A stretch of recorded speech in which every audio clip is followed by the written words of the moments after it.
Hey guys, welcome back. So today is part 2 of life is 10% what happens to us and 90% how we react to it. So yesterday I spoke about the fact that you are able to bring yourself out of this self-pity pit. You've just got to shift your focus, which would help to bring about a positive change when you start to realise your worth. So I just wanted to quickly say that my friend pointed out my pillow. This is Herbert the Hippie.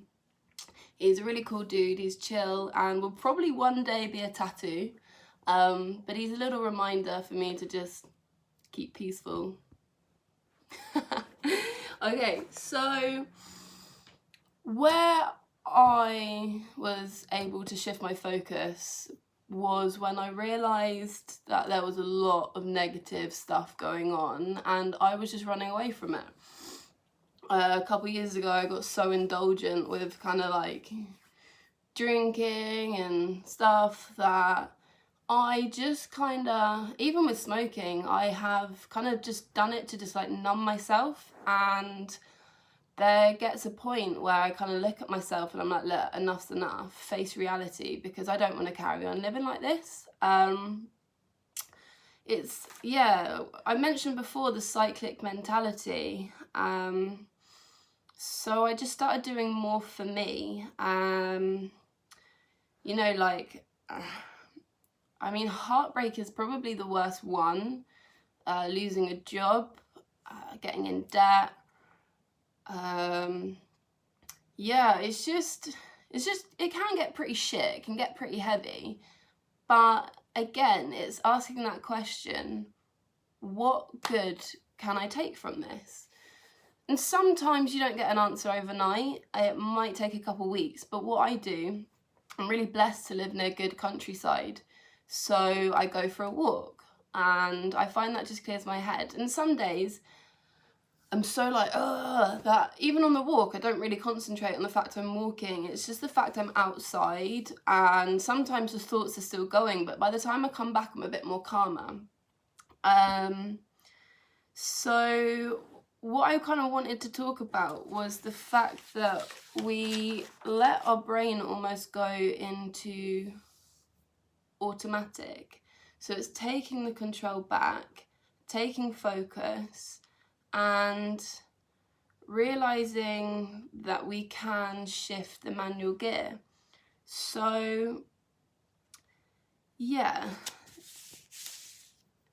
what I wanted to sort of express was that we can use our pain to motivate ourselves. If we've had an experience where we've been kind of like let down in a sense, it's realizing that as well, it's not personal. If you're affected by someone, you have to ask yourself why you're getting affected by them, because 9 times out of 10, you're not actually the focus of their energy, they are. And I've had it before. I push people away because I just don't want to deal with that. And some people could take it personally, and I know that I've definitely been an advocate of that. And it's kind of like taking a step back to reflect as to why you've taken that so personally. I want to talk a bit more about attachment, but I feel that's a video for another time. But healthy and unhealthy attachments to people, attachments and love. So are you attached to them? Do you need them? Is that a driving force? Is it a craving? Or do you genuinely just love them for who they are and you're not expecting them to do or be anything more or less? So I've had situations in my life where it just feels like it's never going to get any better. So that for me might be where I distance myself from people, sort myself and my head out. I do that by sitting in bed, watching a film. As I said, I go for a walk. Sometimes yoga, like one of my most favourite things to do is stretching. And I find that's really good for my brain and my focus.